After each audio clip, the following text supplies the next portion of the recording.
Opening, 1952 to 1969. From 1952 to 1969, the United States Air Force operated Project Blue Book, a program unlike any other. Its mission? To investigate thousands of reports of unidentified flying objects. Sightings came from airline pilots, police officers, radar stations, and everyday citizens. Tonight, we open the declassified files and revisit 20 remarkable cases.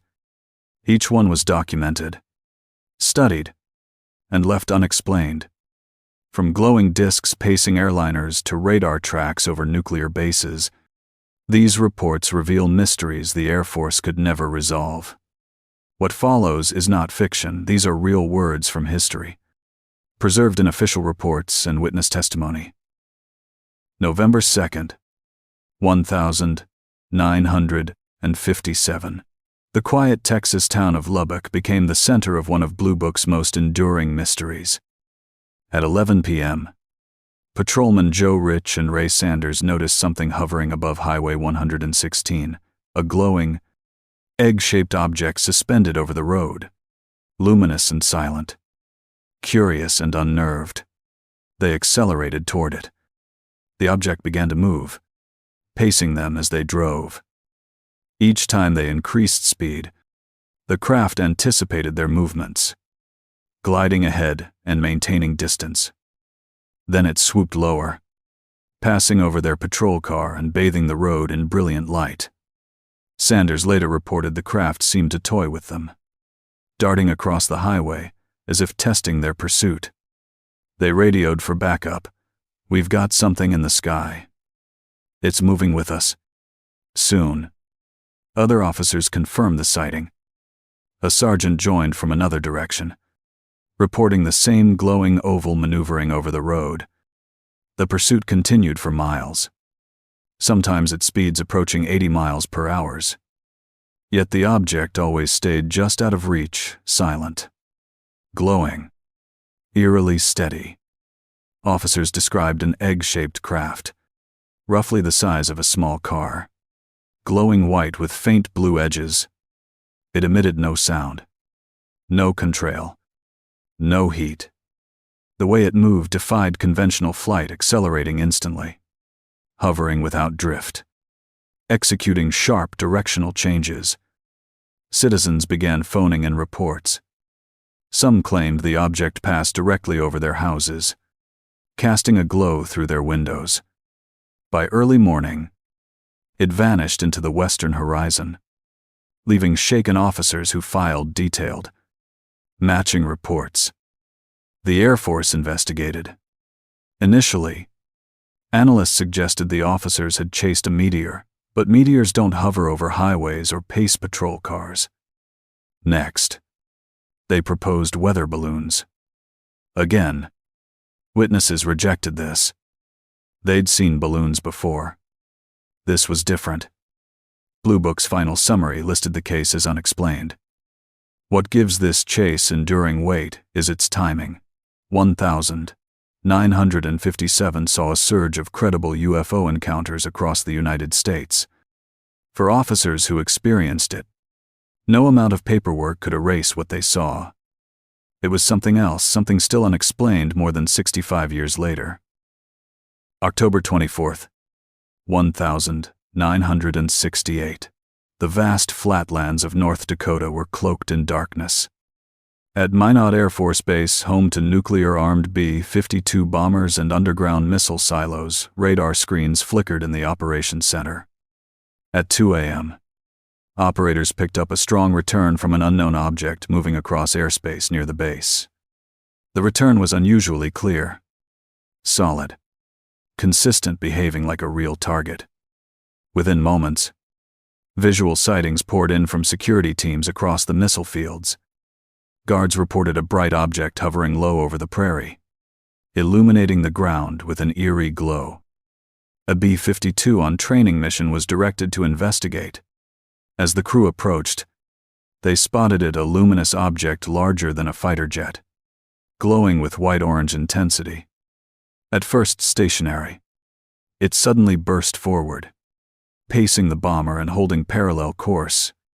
Major Patrick McCaslin and Captain Brad Runyon were among those aboard. They described the object as structured with a defined shape, glowing against the night sky.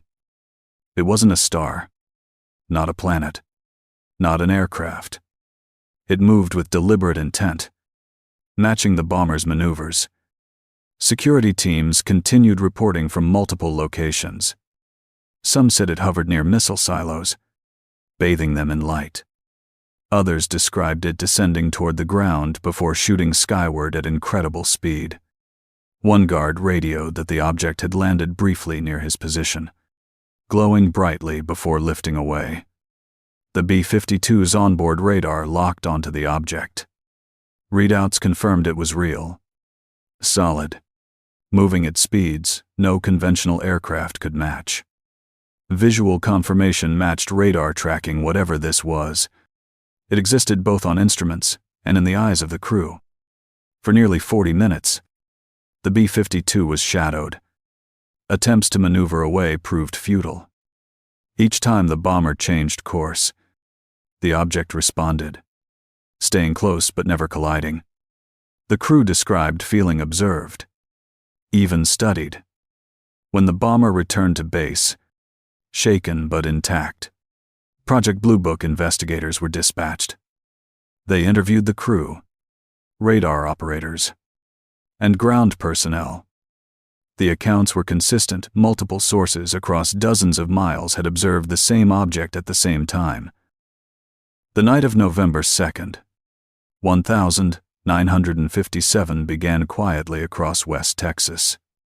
The town of Levelland, 30 miles west of Lubbock, rested beneath a dark autumn sky. But within hours, something extraordinary unfolded. Motorists across the countryside encountered luminous egg-shaped objects descending close to the ground, leaving behind stalled cars and shaken witnesses. By night's end, at least a dozen separate reports had been filed. The encounters all carried a peculiar pattern: a glowing craft hovering low, and immediate effects on vehicle engines and headlights. The first call to Levelland Police came at 11 p.m. A young man reported his truck had stalled when a bright object landed on the road ahead. He described a glowing egg-shaped mass, roughly 200 feet long, radiating intense blue-white light. His truck engine and headlights died as the craft came near. Terrified, he sat in silence until the object lifted into the air. When it departed, his engine started normally again. At first, officers dismissed it as a prank. But within minutes, more calls came. Other motorists reporting identical experiences on different roads. By midnight, Levelland's police switchboard was overwhelmed. Calls poured in from across the region. Officer Fowler logged 7 reports in rapid succession. In each one, details matched: glowing egg-shaped craft, vehicle interference, sudden departure. Pedro Saucedo, a farmhand traveling with Joe Salaz, provided one of the most detailed accounts. Around 11:30 p.m., their truck died as a massive glowing object descended nearby. Saucedo described it as torpedo-shaped, about 200 feet long with bluish-white glow. The light was so intense it illuminated the entire road. As it passed overhead, his truck's engine and lights went dead. When the object moved on, the truck restarted without issue. Another report came from a Texas Tech student driving home from a football game. His car died when a glowing oval hovered over the road. By 1 a.m., Levelland police officers themselves became direct witnesses. Patrolman A. J. Fowler received radio confirmation from field officers that they too had seen the object and experienced interference. One deputy described it hovering low above the prairie before darting away at tremendous speed. What made the Levelland wave striking was the uniformity. Independent drivers across different highways described identical phenomena: vehicle stalling, glowing oval craft, silent hovering, sudden acceleration. The Air Force concluded witnesses had likely observed electrical storms and ball lightning. But there was a problem: the weather that night was clear. No storms were reported. Ball lightning, while real, is rare and transient, lasting seconds, not the prolonged minutes witnesses described. And ball lightning doesn't hover in torpedo-shaped forms hundreds of feet long. The pattern of engine stalling became significant in later UFO research, classified as a close encounter of the second kind cases where physical effects on machinery are documented. For the people of Levelland, that night remains legend. Older residents still recall the town buzzing with stories of glowing craft, dead engines, and frightened motorists. In the tense early Cold War years, Oak Ridge, Tennessee was unlike any other American town. Built in secrecy during World War II as part of the Manhattan Project, Oak Ridge was the beating heart of America's nuclear weapons program. Its guarded facilities enriched uranium and trained specialists handling the most sensitive technology on Earth. Security was absolute, the workforce tightly controlled. Yet between 1,950 and 1,952 guards, technicians, and radar operators reported unidentified objects repeatedly hovering over the plant and its restricted zones. The first significant sighting occurred in March 1950. A security guard spotted a glowing light hovering above the Oak Ridge National Laboratory complex. At first, he assumed it was an aircraft straying too close to restricted airspace. But the light behaved strangely, hovering silently for several minutes before darting away at tremendous speed. By July 1950, sightings escalated.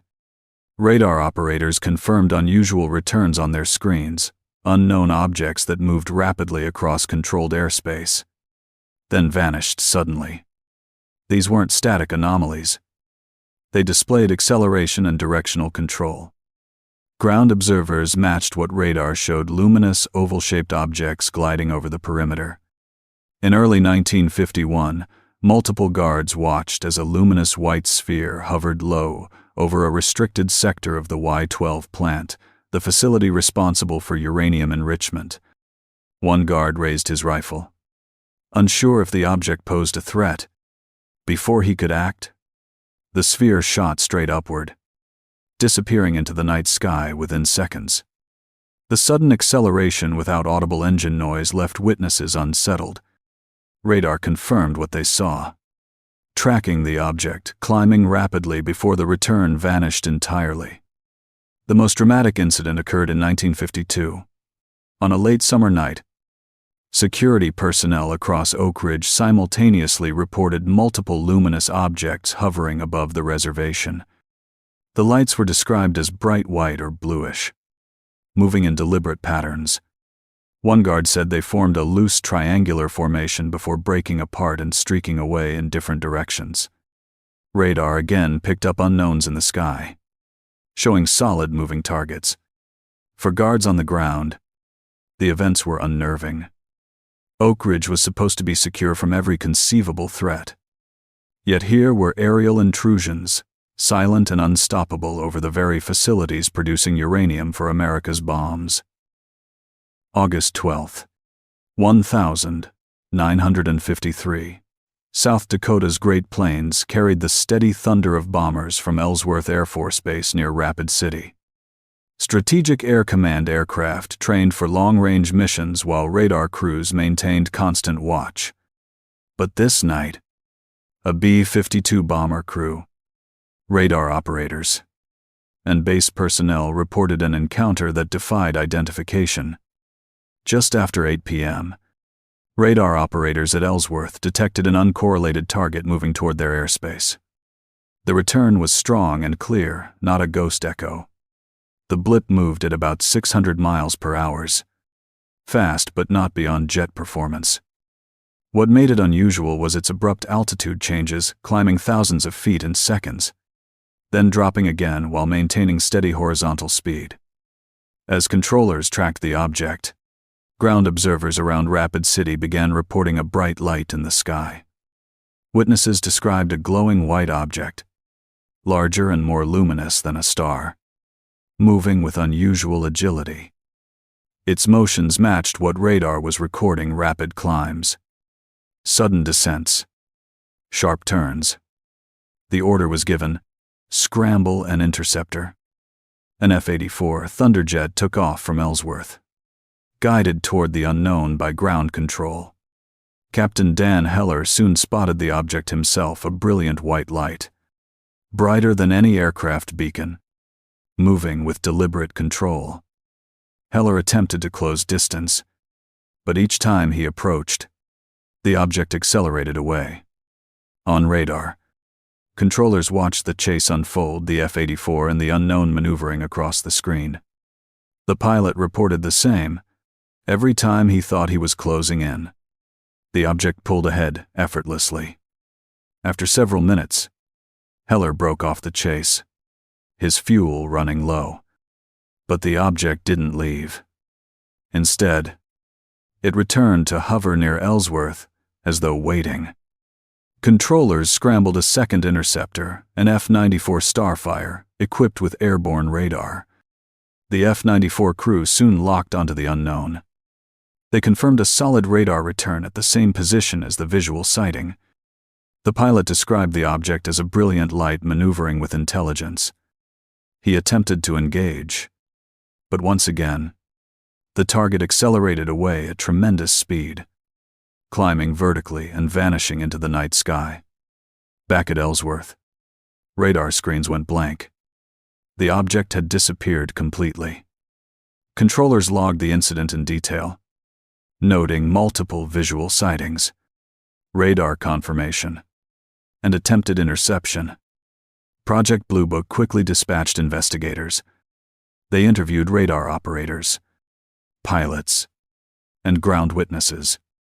The testimony was consistent: a luminous object tracked on radar and visually confirmed, maneuvering in ways no known craft could perform. Blue Book analysts considered explanations: meteor, balloon, misidentified star. Each failed against the testimony. Pilots familiar with celestial navigation didn't mistake stars for glowing, maneuvering objects.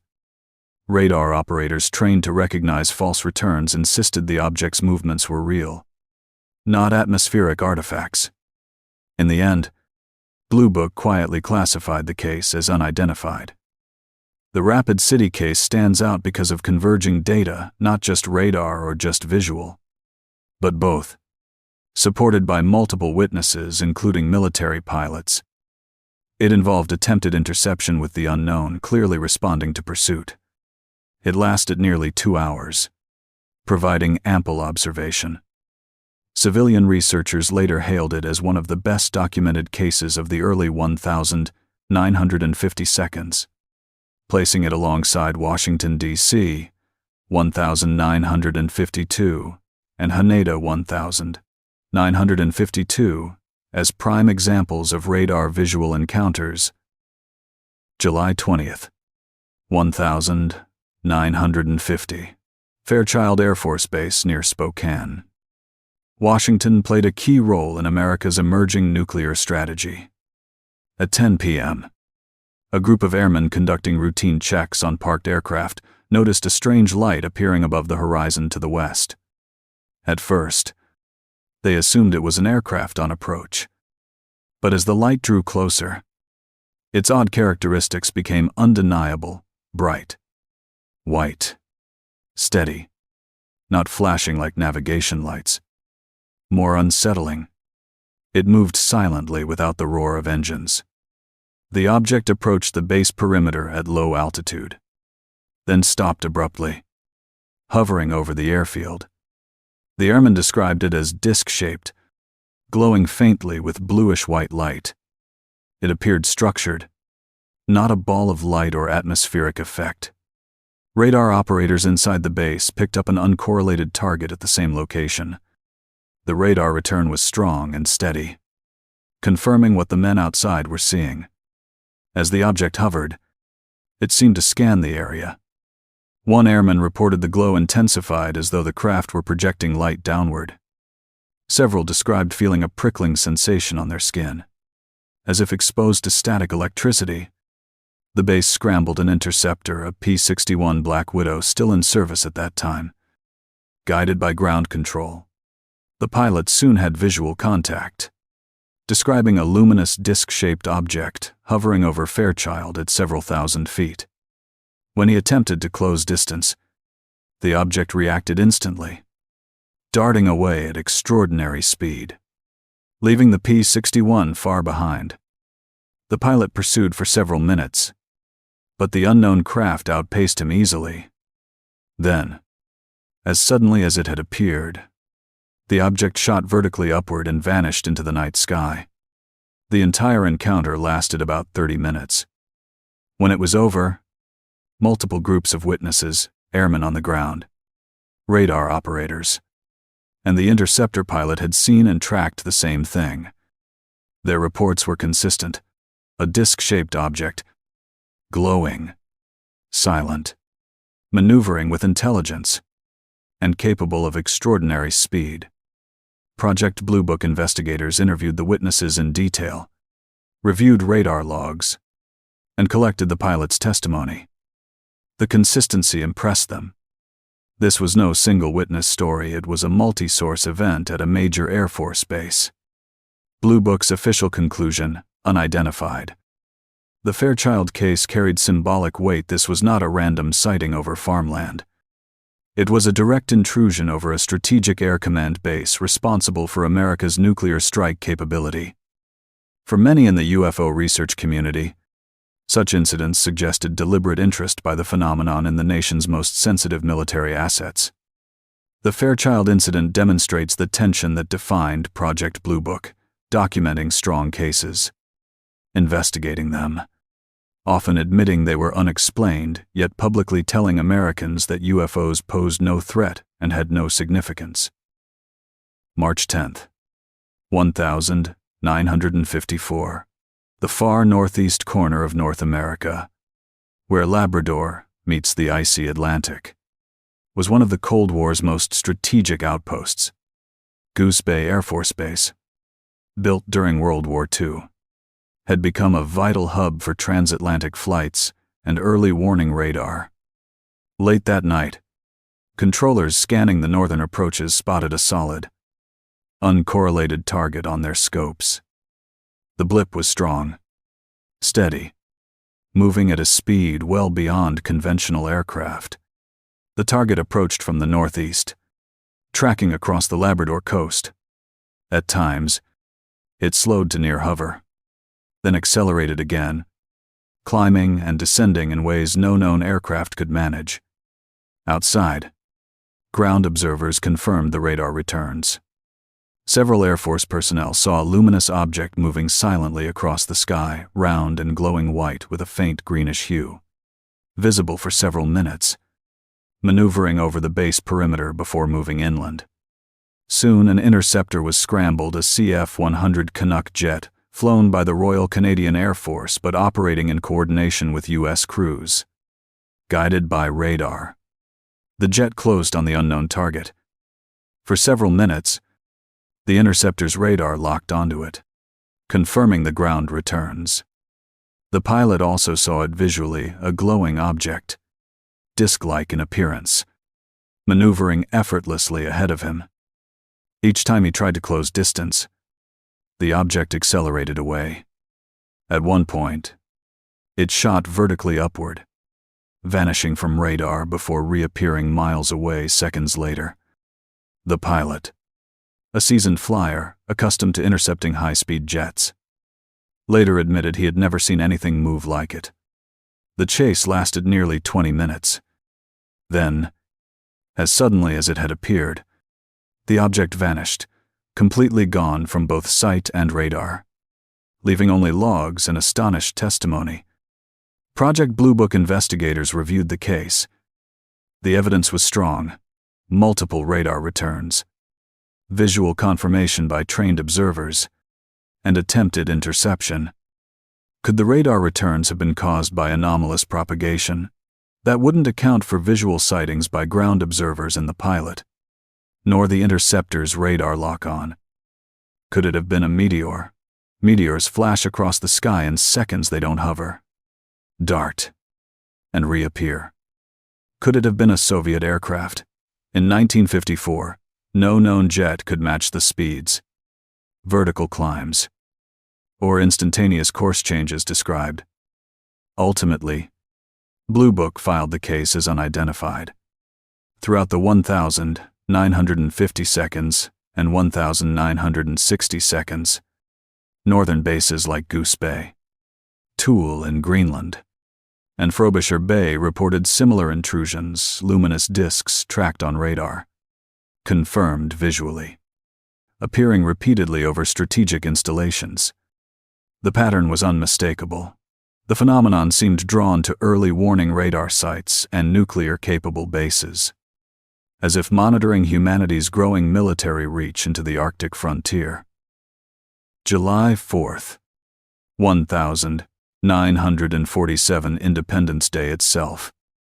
The summer had already been extraordinary. Just weeks earlier, Kenneth Arnold had reported flying saucers skipping across the sky near Mount Rainier, sparking the modern UFO era. The Roswell incident followed days later. In that fevered atmosphere, airline crews became especially alert. United Airlines Flight 105, en route from Boise to Seattle, carried Captain Emil J. Smith, First Officer Ralph Stevens, and stewardess Marty Morrow, all seasoned professionals with years of experience. Around 9:30 p.m., as they approached the Portland area, the crew noticed something strange outside the cockpit window. Ahead of them, at roughly the same altitude, were 9 objects flying in formation. They glowed faintly, reflecting the fading light of dusk, and moved with precision. At first, Captain Smith thought they might be military planes flying maneuvers. But something was wrong. The objects were too evenly spaced, too silent, and their appearance was unlike any conventional aircraft. Smith and Stevens watched closely as the formation crossed their path. The objects were disc-like, flat, and luminous. They maintained a tight line, banking and shifting in unison. Their movement was smooth, deliberate, and startlingly fast. Both pilots immediately realized they were looking at something they couldn't identify. Stewardess Morrow was called into the cockpit to witness the objects. She confirmed what the pilots saw, a formation of glowing saucer-shaped craft flying at an estimated speed well beyond conventional airplanes. For several minutes, the crew observed them, noting their altitude, speed, and course. Then, as suddenly as they had appeared, the objects faded into the distance, vanishing against the horizon. Upon landing, Captain Smith filed a report immediately. His account was clear, professional, and measured 9 unidentified objects flying in formation with a shape and motion inconsistent with any known aircraft. Importantly, both his first officer and stewardess corroborated the sighting, eliminating the possibility of individual illusion. The Air Force, newly tasked with investigating such reports under Project Sign, which would evolve into Project Blue Book, took the case seriously. Investigators interviewed Smith and his crew in detail. Their testimony was consistent, precise, and devoid of exaggeration. These weren't excitable amateurs. They were airline professionals accustomed to identifying planes, atmospheric conditions, and astronomical objects. The official file eventually classified the Portland Airlines sighting as unidentified. For the Air Force, it was an inconvenient case so soon after Arnold's famous report. Together, the 2 sightings painted a picture of multiple credible witnesses describing formations of disc-shaped craft flying at extraordinary speed. For Captain Smith, the experience was unforgettable. In later years, he remained firm in his conviction that he had seen genuine structured craft of unknown origin.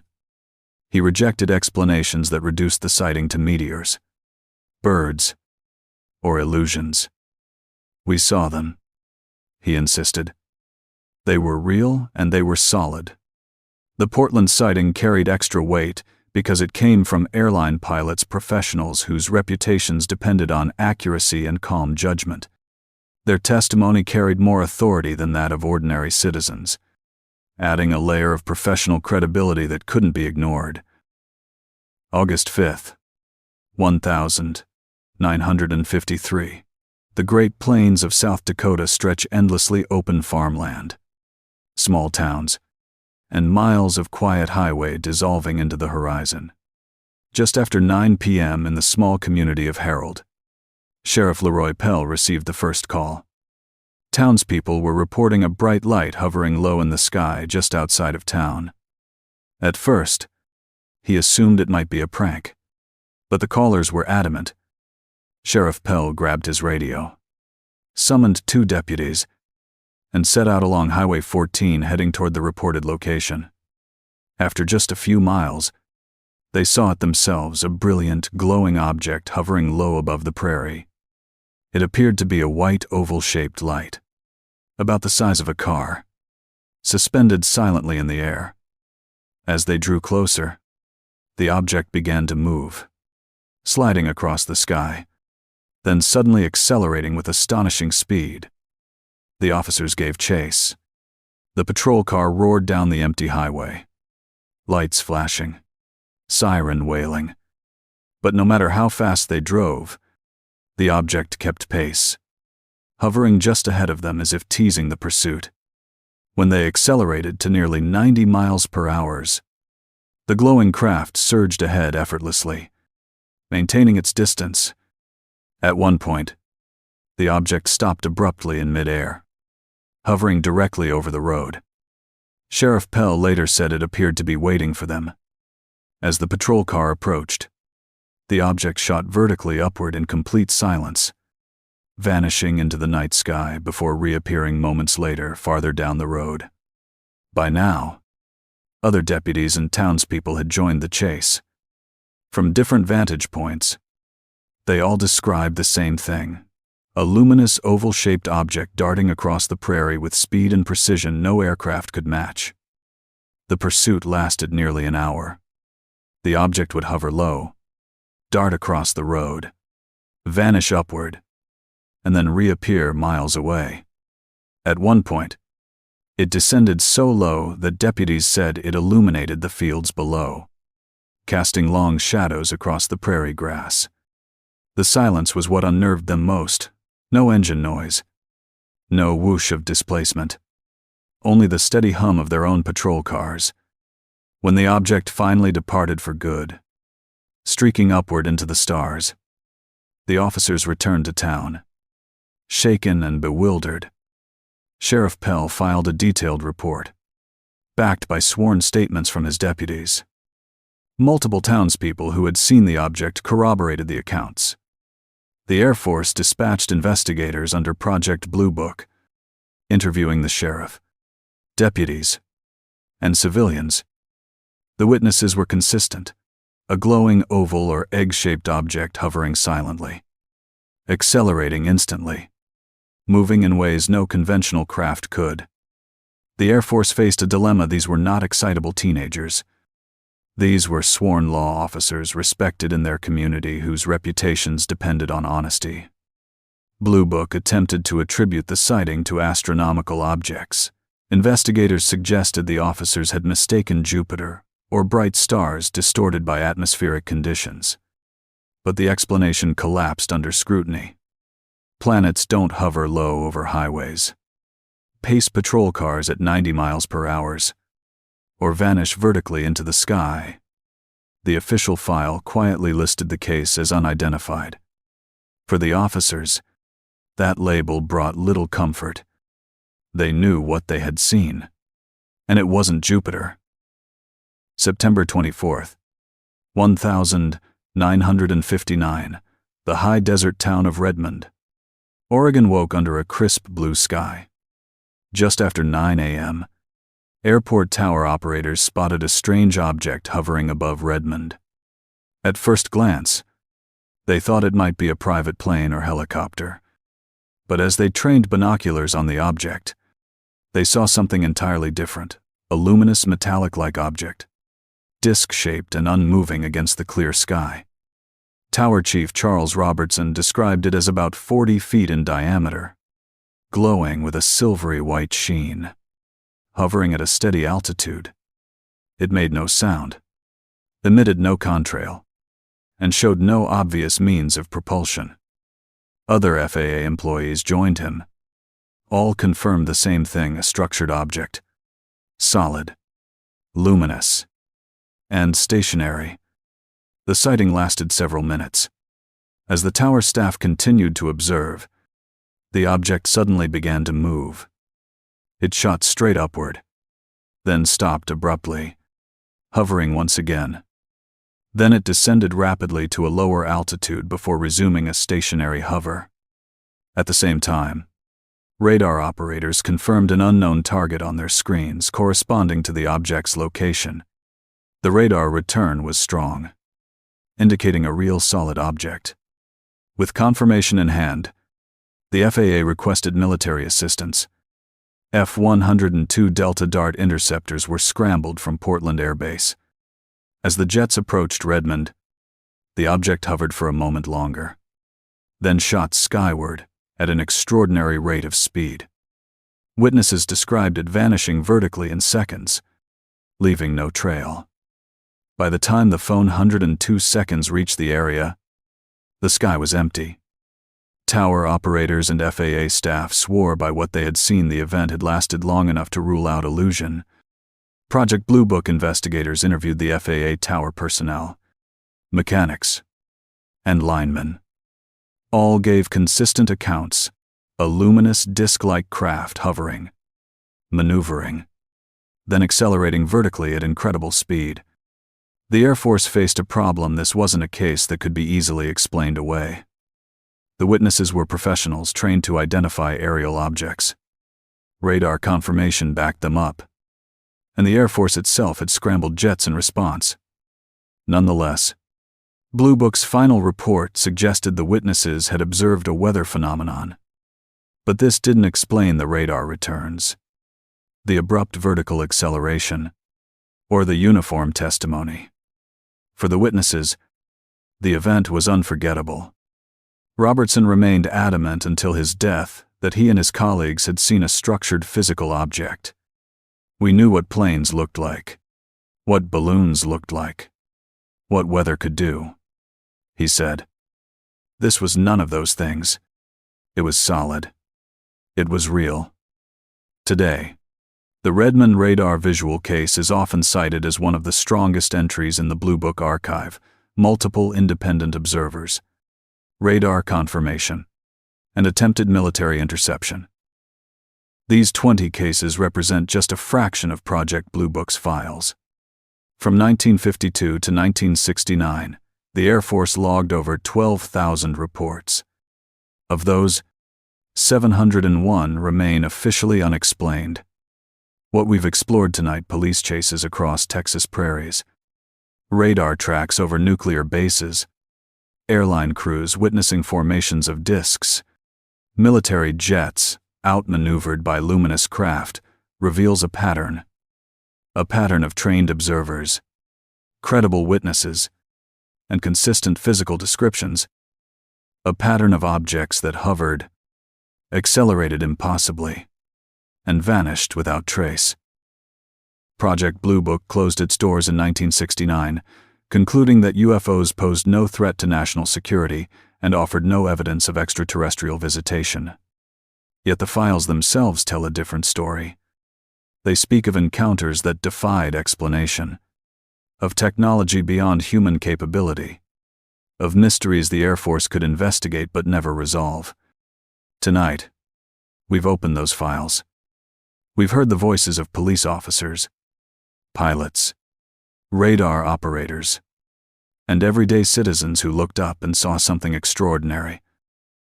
Their testimony remains preserved in official documents, declassified and available for anyone willing to look. These aren't stories of fantasy or imagination. They're fragments of history, Moments when the unknown brushed against the ordinary, leaving behind only questions. Questions that, more than 50 years after Blue Book closed, still have no answers. The files are closed, but the mystery endures.